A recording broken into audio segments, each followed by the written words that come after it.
Welcome, Facebook friends and family and followers. We're live.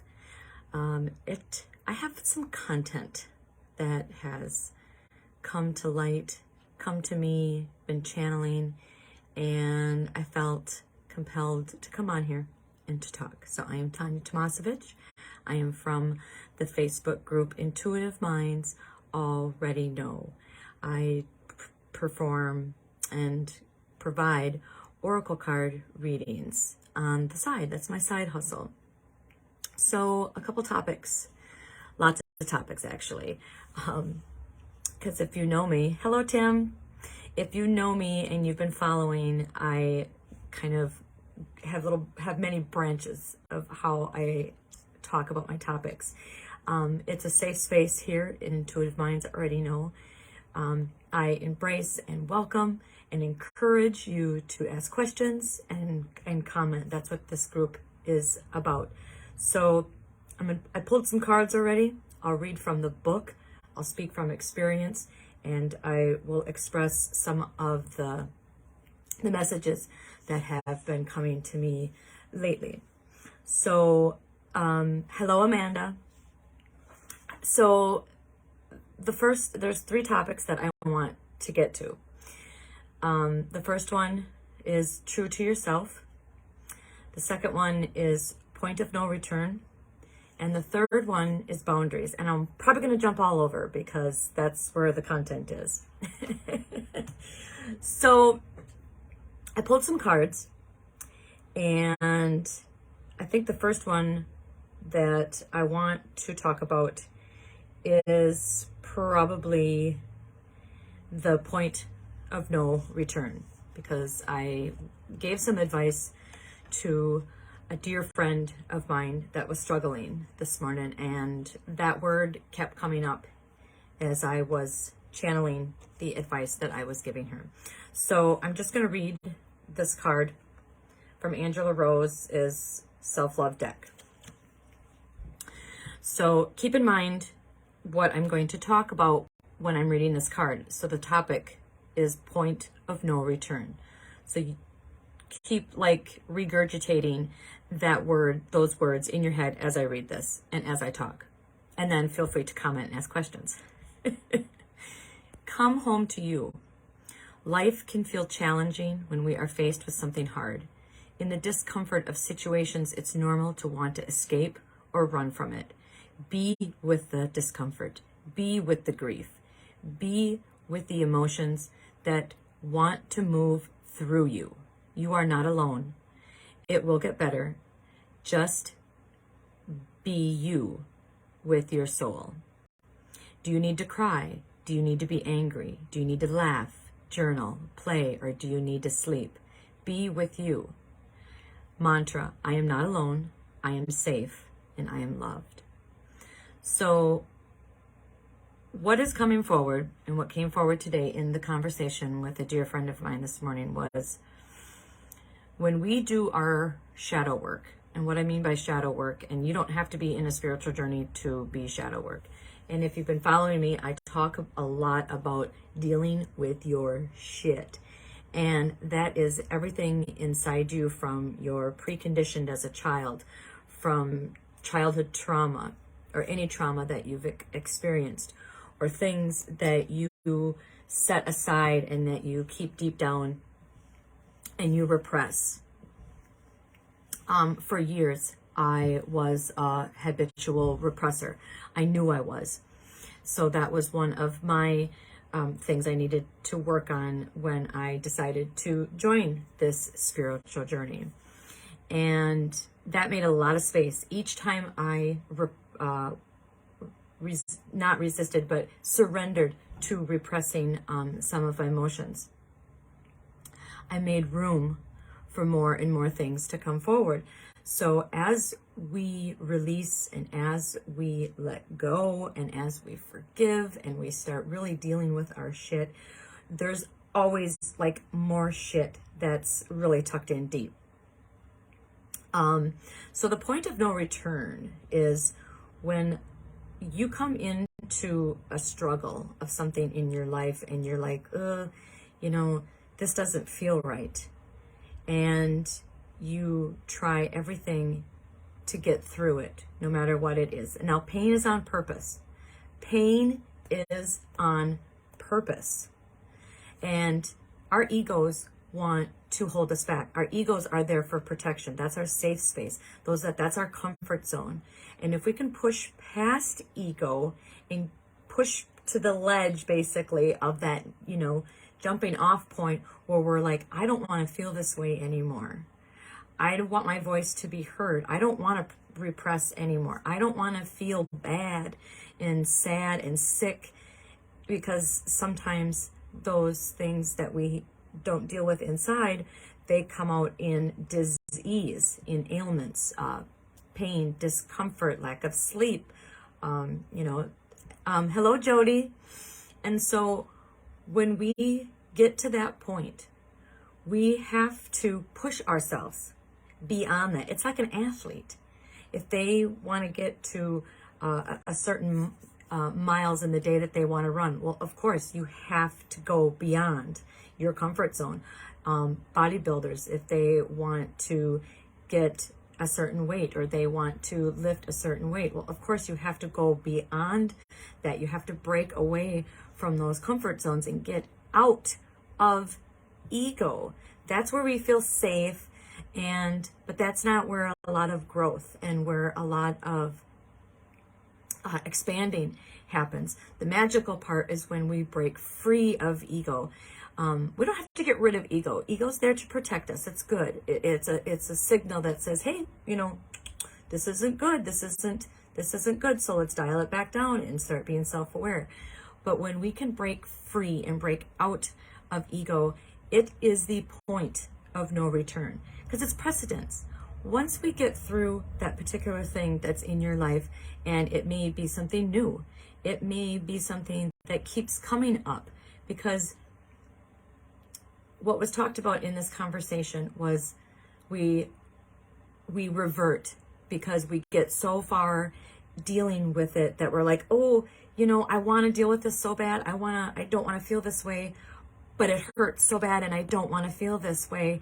So I'm just going to go back. I'm just going to revert, and I'm just going to go back to feeling the way I was. And I'm going to find distraction so that I don't have to deal with that pain. Well, what happens? You forget about it, you repress it, but it's still there, and it's going to come up again. It's going to resurface again until you actually deal with it the way you need to deal with it. So getting past that point of no return is precedence, and it's growth, because if you end up in that situation again, or maybe some of those, feelings start to coming back, you know exactly what they feel like because it's familiar, and you know exactly what to do to move past it because you've already done it.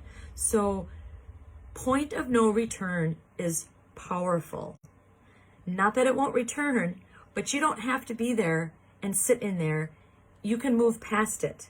That's the point of no return, because you don't have to feel that way.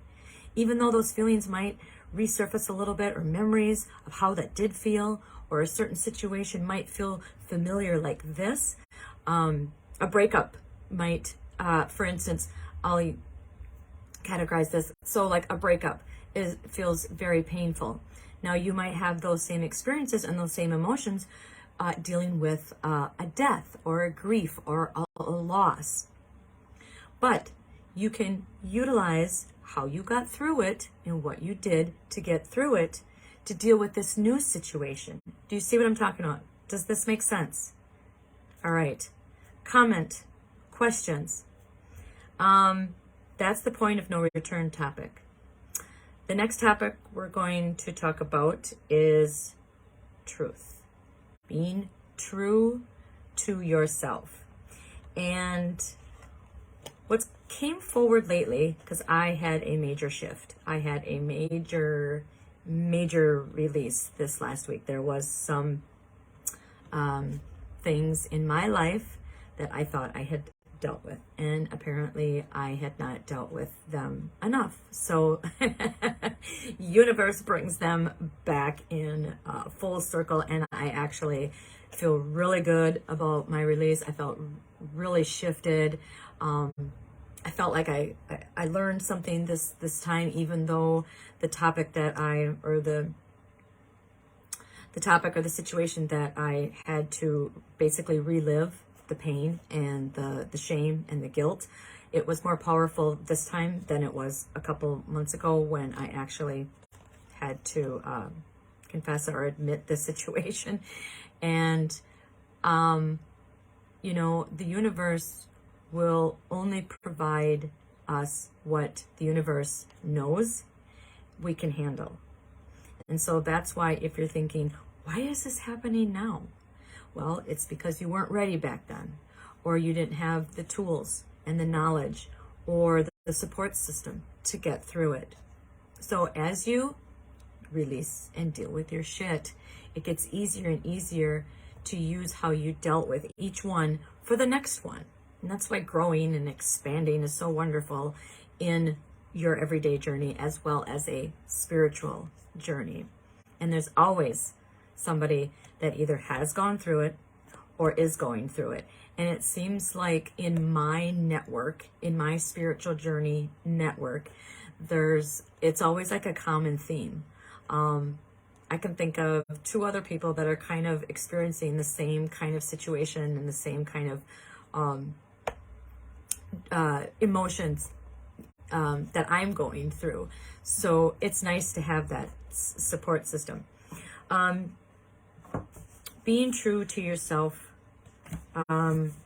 means, you know, being true to yourself is actually taking time for yourself to, number one, be self-aware of how you feel.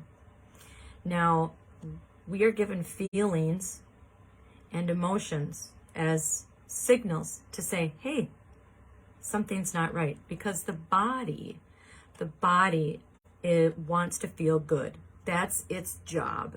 And when we don't, that's a signal of saying, hey, something's not right. You need to shift something. You need to give up something or work towards something to get that feel good back.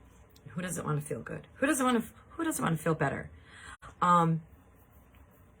And that's why it's hard to get beyond that point of no return, because there's a lot of folks out there, including myself, that when stuff starts festering, I'm self-aware and I know exactly what it feels like now, and I know exactly what certain emotions feel like, and certain areas of my past that are resurfacing. And because I have done so much of my shadow work and looked really within, I'm aware of what those feel like. So I kind of know a couple days in advance of, something's coming up.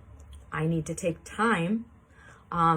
Just this last Monday, I left work early because I listened to my body, I listened to my emotions, and I was like, oh, this feels familiar. And I just had to take a mental health day and truly just come home and do, you know, my normal, whatever it is, pulling of the cards or meditating or channeling my spirit guides or, you know, just getting more rest. Rest is crucial. You know, when we're go all the time and we don't get enough rest, our cortisol levels are all out of whack and we don't feel like we should. We don't feel good. So it's okay. I knew what was happening. I decided to leave work because I knew that I would not be productive if I would have stayed there. And honestly, it made so much sense because I actually came home and I dealt with my shit, whatever that looks like to you. So pushing past the pain is on purpose. The pain is going to get us to that level, the point of no return. Does that make sense? Please ask a question. Because when we just sit in our little autopilot mode and we're like, oh, you know, I'm going through this and it sucks. I hear so many people, you know, when I'm asking them, hey, how you doing? You know, and we initiate a conversation and it, you know, it goes to more than, oh, I'm fine. because a lot of people just want to say, oh, I'm fine, or okay. But 9 chances out of 10, my intuition will kick in and I will sense that something is not quite okay. So the conversation of just, hi, are you okay? Yes, no, kind of gets a little bit deeper than that, because I'm intuitive and spirit will turn on and I have to ask a bunch of questions. And so what comes forward is, learn to recognize when you are not okay, because that's a signal that something needs to shift, something needs to be done, whether you need to just think about it, or maybe you need to say something, or maybe you need to change something, maybe you need to give up something, maybe you need to tell somebody something, maybe you've been hanging on to something. Hello, Karen. Maybe something needs to be released. Maybe you need to forgive somebody for something. And maybe it's just a timeout. Maybe you're just, go, and you don't take enough time self-care. Learn to recognize when your body is telling you things, because that's what emotions are for. They are, the signals. They're the signs that tell us, hey, something is not right and you need to do something about it. And accept what they are, and accept that they're yours. They're not nobody else's, and you need to deal with them on your own. And you can't just hide them away and put them away, because that does not work. Trust me. Oh, Terry's watching. Hello, sister. You cannot repress them for very long, because you won't feel very good, and then you'll get tired of not feeling very good. So trust me, repressing is not the answer. So being true to yourself is crucial. And when you are true to yourself in what you want and how you feel, and you're recognizing all those signs, that's where the third topic is going to come into play, and that's boundaries. So I did not pick a random card, because I wanted this card to represent the boundaries message. Sarah Michaels is watching. Lots of people on a Saturday night. Woohoo! I love it. I love it. I love it. Please comment. Please ask questions, you guys. This is the One Ring Circus card, and the message in here is about boundaries. So who is struggling with boundaries lately? And that is a deep topic, because boundaries can be set within yourself. Like boundaries, like, okay, I am not going to let myself get too absorbed in a thought, or get too absorbed in something that I know I can't control, or consumed by, some kind of extra drama, whether it's at work or with your family or with your close-knit friends or your group. And we'll get to that. We'll get to the boundary part of the people in your life. Boundaries are very important. I didn't know how important they were until I was listening to one of my favorite podcast groups called the Intuitive Girls Guide, and I think I posted it already on the group. So if you have not listened to that podcast, I had to listen to it twice, because there was so much helpful information in there. I had to take notes. So some of the notes and some of the concepts I have wrote down, and that's what I'm gonna share, is a lot of those. So this One Ring Circus card, I'm going to read it to you. I just want you guys to look at it. So the One Ring Circus card. You are capable and competent. Independence is key now as you step into your journey today. Others may not have the vision or resources that you need. Recognize all the wisdom you've acquired along the way makes you particularly competent, capable of moving forward with assurance, point of no return. Self-reliance is important. Another aspect to consider is creating and maintaining clear boundaries between you and another. Be discerning about your partnerships at this time. When you know who you are, that's who you're looking inside, look in, trust, truth, and have a healthy sense of where you end and where others begin, you're able to enter into the best kind of relationship and will attract people who mirror back your wholeness. Interdependent relationships are always mutually supportive, stimulating, and transformative. You can achieve anything at this time. So when I read that, and it says, when you know who you are and have a healthy sense of where you end and others begin, that's the boundaries. You're able to enter into the best kind of relationship. So some of the advice that was given this morning to that client was when you have when you have those relationships, and those relationships, whether it be with family or work or the people in your close-knit, your household, friends, or people that you just, that you run into, casual acquaintances. And that you have to fix what's not wrong, because there's nothing wrong with you. There's just things that need tweaking inside you. You cannot focus or be there for someone that needs you unless you are working on what's going on inside you. So, for instance, if you are going through a relationship woe, there's some kind of situation in your relationship, or you are looking for a new relationship, or you are initially in a new relationship and something comes up with you that you need to deal with. And if you are broken, or you feel you're broken, you're never really broken. If you feel you're broken or you feel you're shattered and you need to work on that, then allow yourself to make yourself your number one. And we'll talk about the 5 levels of how to set boundaries with the people in your life, because what I learned from this podcast was really helpful, and it's like a guideline of what types of people, the people in your life, and how much energy of yours do they deserve at any given time. And you just prioritize these people.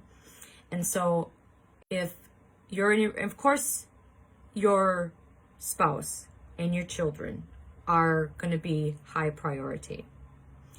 But if you are dealing with something inside yourself, I would say, my opinion on this is that I am going to be number one.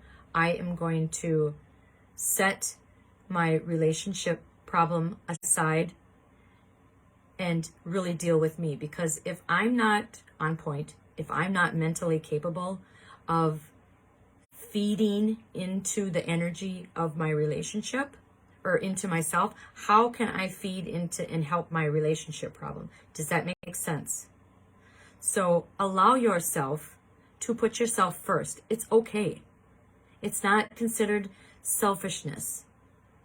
It's okay to dial back on what's going on in all your other relationships or all your other situations in life and truly work on the shit that you have. Because if you can grow and you have experience and you can get to that point of no return, you're going to be more helpful and you're going to bring more clarity and perspective to that situation in other relationships.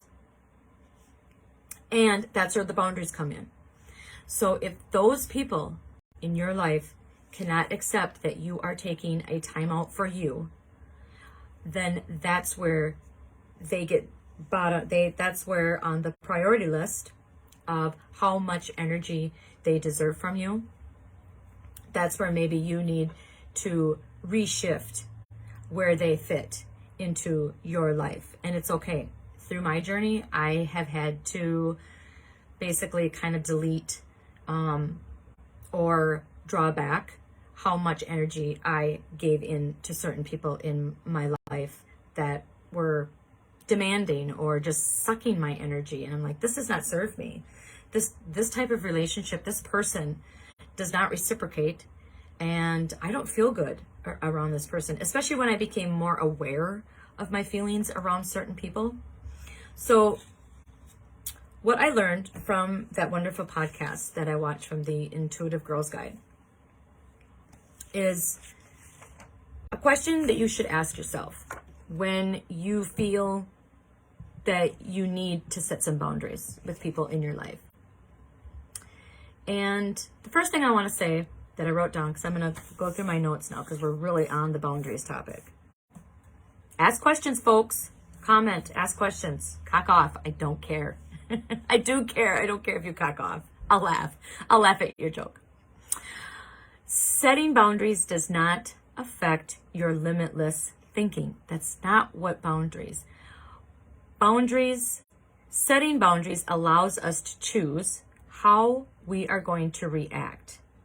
And it gives us an option to remove ourselves, maybe from a conversation, or maybe from how many times you want to be in a certain group, or being in that group at all. Maybe you need to totally remove yourself from that group if it's not serving you, if it's draining you. Pay attention to how you start feeling around certain people and certain conversations. We don't have to be friends with everybody. Everybody does not need to like us, and we don't need to like everybody else. That's why when you feel that instant connection with people, that has happened to me, those are usually the people that I will prioritize that do get my energy. And chances are those new friendships turn into long-lasting friendships, just because that I recognize that there's like an instant connection. So ask yourself this when you're trying to set boundaries of the certain people, the certain relationships, or certain situations in your life. How much significance does this person place on my emotional well-being? And categorize it. Now, the girls in this podcast, they follow like a 1, 2, 3, 4, 5. So 1 would be your most highest. Like for me, I have a couple, I probably have a real close knit group, some closer family people in my social networking group that I would consider that they are number ones. So if they need me, depending on what I'm doing, they get my, full attention, and I will utilize my time for them because I get feedback. I get reciprocated that back. What I put out, I get back. And I feel good when I'm around this. I feel my energy is good. I don't feel drained. I feel like they contribute to my well-being. And then 2 would be, so then 2, 3, 4, and 5. And your 5 would be like, okay, this person in my life does not deserve much energy. They don't deserve much of my time. I'm not going to help them out with certain things when they ask, because I feel, typically for my 5, it's like, nope, they only call when they want something, or I feel like it's just a fair weather friend. So in boundaries, it's kind of weird because it's kind of like, do you remember when you're on the kickball team? That's what it feels like when you actually have to start making a list of who you want to prioritize your energy. It feels awkward at first, but it's a self-care thing. It's not selfish. It's just recognizing where and who and what kind of situations deserve your energy, because our energy is precious. And we just don't want to give it away for anybody, We can be those people pleasers and we want to please everybody, but how do you feel after, day after day after day, or year after year, your whole life if you're a people pleaser? How does that make you feel? If you're constantly complaining about helping someone, well, that's negative energy feedback, you know? So think about the next time that they want your help, or they, you know, reach out to you and they need you for something. You know, really think about what that person deserves from you and how you feel inside about it.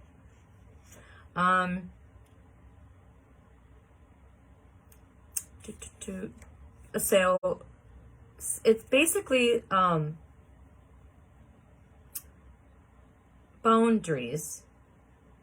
They can give you that guideline to when you're like, you really can't, if you're the type of person that, you know, doesn't want to say no, but no is a full sentence, and that's all you need. That's all they need to know.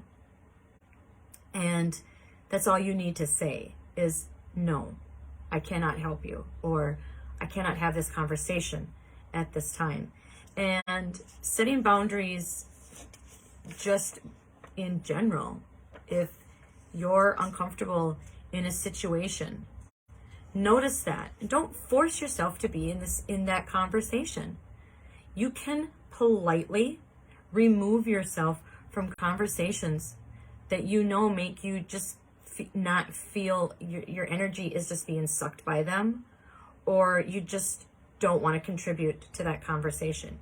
You have the permission. Allow yourself, give your permission to step away from that conversation or from that situation. Or if you're in like kind of a heated conversation or a heated situation, something this probably happens at work, you know, just say, I need to remove myself from this conversation so that I can think about what I want to say. And that's just being, you know, politely tactful is what it is. And that's actually like a tactic that we were taught at work, was if you're in a conversation or a meeting or something and the other person is in your face and there's, you know, maybe swear words or aggression, you have that right. And if you're, if this happens at work and your HR doesn't stick up for you at this time, then you probably want to report it, or, you know, say something to somebody about it, because that's just not acceptable.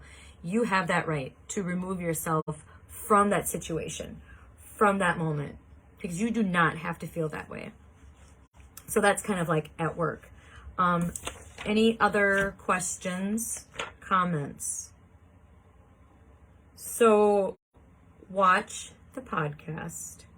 It was those girls, they do talk so much in detail about, and they go through more detailed in like the 5 tiers of the people, relationships, or situations.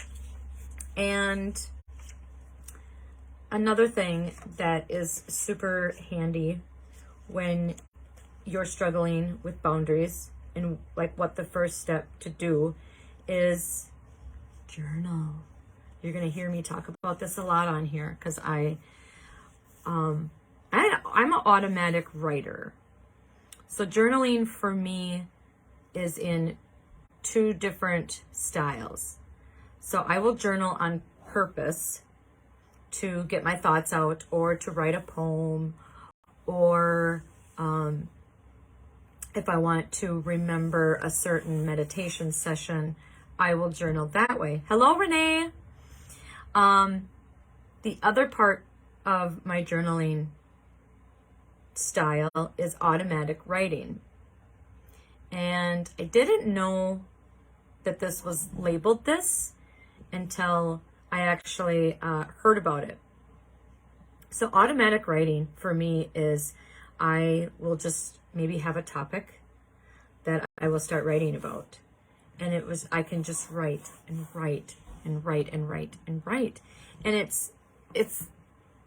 and I love to journal, because what journaling does for me and what it can do for you is, especially the automatic writing for me, is there's messages in there, in those words as I write them down, and in the sequence that they do come to me when I channel and get these messages and I have to write them down.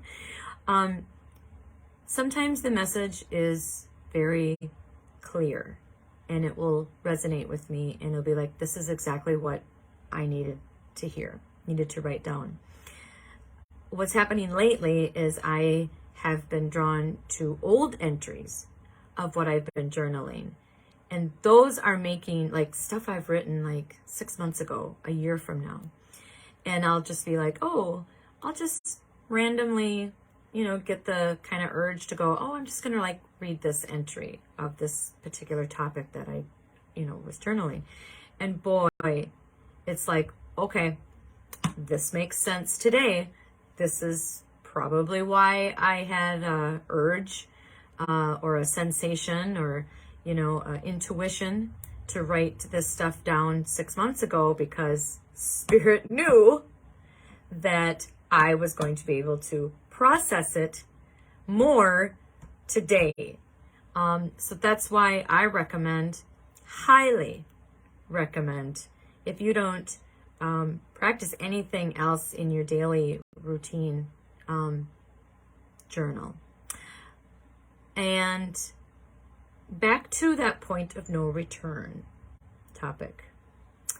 So when you're feeling like you're going through something really hard, you're going through a difficult time, and you're not quite sure of why you're going through it, you're not quite sure how to think about it, you're not even sure like what emotion you really should feel. And that's scary when you don't know if you should be angry, or if you should be mad, or if you should, cry. That's why journaling is helpful. So try practicing, and I think I talked about this before, is try practicing gratitude. Journal things that you are grateful for. And because it does help put the words to the pen to the paper. And so you're like, okay, this is how I feel. This is what I'm grateful for. And when you can start writing down, even this is how I feel, this is how this makes me feel, and start asking yourself, why am I grateful for this? What am I grateful for? And then what I like to do is, when my gratitude list is, I'll start it out, and I've been doing this every day now this week, is I am grateful for this. And then I'll write down because of how that particular thing makes me feel. And so that's a great way to practice gratitude. And it's a great way of just kind of getting out of your Hollywood head and getting out of creating all those imaginary scenarios that the unknown. Stop doing that. That's a waste of energy. You do not need to be in your Hollywood head. You need to be in your heart. You need to be in your heart.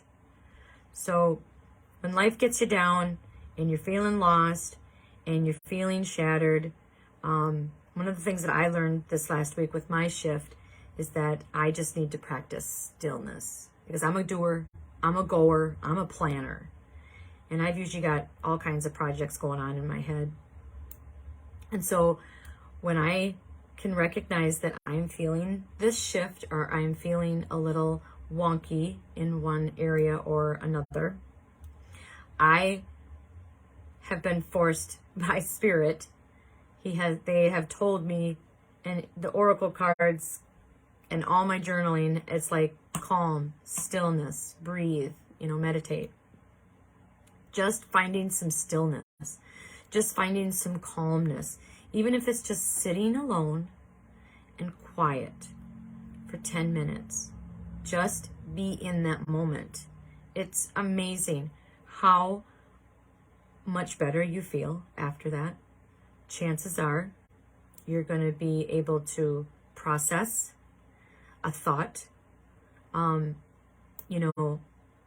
quietly, more calmly, without too many racing thoughts at one time. That's what my problem is. I have way too many racing thoughts about when I'm starting to feel that shift and what is going to come up with that situation or that emotion that I need to deal with, you know.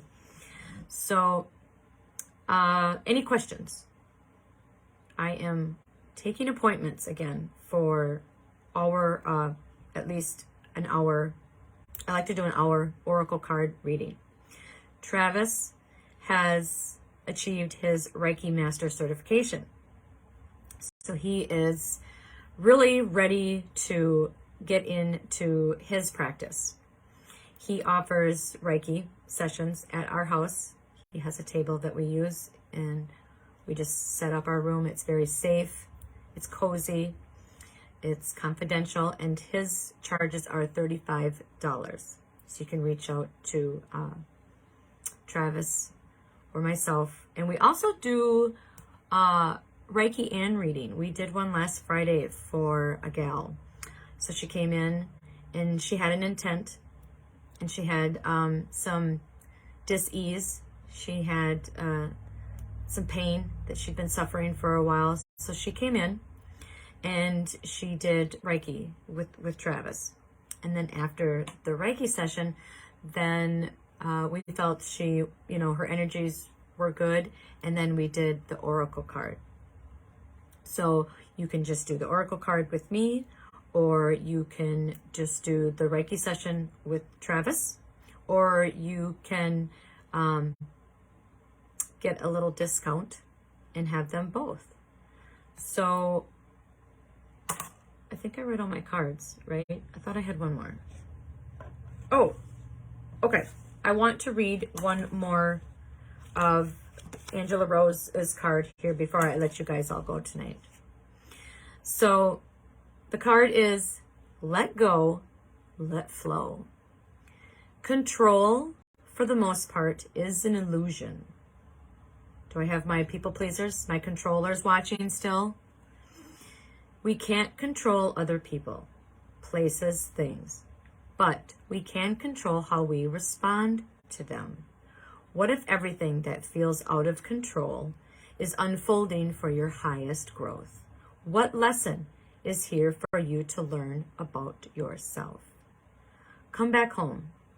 Listen to a guided meditation for 5 minutes. Breathe, then list all the things you can control. Hint, you can only control yourself, your thoughts, your decisions, and your actions. And I like to add in there, and your reactions. Mantra, I am fully supported. I can let go of worry and trust in life. So this card is very fitting for all three topics that we were discussing tonight. So I really like that I kind of randomly picked this one in a hurry, because be true to yourself. That's first. Pause, allow, breathe, repeat. Be true to yourself. Accept that you're not perfect. Accept that you don't have all the answers. Give your permission to feel your emotions. Don't stop there then. Now you need to react. Now you need to respond to those things that come forward. And now you need to act on them and really figure out, why am I feeling this way? What is the root cause? What can I do to help me get back to feeling good? And then the third, do I need to set some boundaries? Do I need to reevaluate my boundaries? Those are my 3 topics for tonight. Reach out if you would like some R&R with Travis and I. A little R&R with T and T.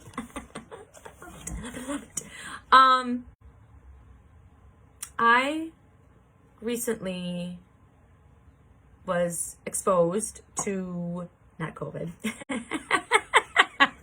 I was exposed to an opportunity to be at the Bloomer Floral in October. I can't make it this coming Wednesday for the ladies' night, but Amanda did reach out, and I have agreed to be there in October. So I will be doing like the one card oracle card kind of demo intro that I did at Crush Nutrition. Here, I think that was in April. And that went well. That was fun. That was really fun. Get my name out there, you know, get people aware that, you know, anybody can do oracle cards, that can use that modality. And it's fun. There's so many oracle cards out there. Even like young kids can actually get in tune with their tuition. We all have it, folks. We all have the ability. It's just a matter of surrendering and allowing and learning how to use oracle cards. And then we are having a forgiveness ceremony at our house on the full moon. I believe it's at September. I don't have that exact date. There is, I think I have an event on this Facebook group. So that will be donation, if you want to leave a donation. And what we did at the last one was we talk about what forgiveness is, why it's important, and that is one of the things that I was advised in the beginning of my spiritual journey is I need to forgive. I need to forgive myself first, and I need to forgive others for what they have done to me and what I have done to them. We will then, there's homework. So like I try to prep everybody to have either a list or of who they want to forgive or what they want to forgive for. And then if everybody feels comfortable, you do not have to, but if you feel comfortable, then you can recite or read your forgiveness letter out loud. A lot of what happens is I get the response, I'm not reading mine. I'm not reading mine. That's okay. I don't push. But as we all get together and the energies all connect, and a lot of people that said they weren't going to read their letter, they actually, you know, feel safe and they know that it's going to help. And so they end up reading their letter. And then we had, because we did this in January, I think. And then we have a little campfire, and then we burn our letters. And then there's a little free gift that I give, and then we have some treats and a little social hour. So I think this one is actually on a weekend, the full moon one that I'm doing in September. So check that out. And then in October, I will be at I think it's the last Wednesday in October. And so we're going to, it's Halloween, so I'll be dressed up, and I think I might bring my crystal ball and wear my, get like a witch's costume. So, all right, folks, once again, reach out if you need some guidance, if you want to pull some cards, or if you just want to chat. I'm here for whatever service you need, and Travis is here as well. He is actually embarking on his shaman certificate. It's a 12-month course, 1 day a month that they go learn, and he'll have his shaman. So he'll be able to help people using his shaman skills. All right, folks, thank you for watching. I love you all. Is there anything I want to say? I think I've addressed everything. A lot of my content is from experience. A lot of my content is from messages that I get because I ask and I try to channel. I channel, to get messages.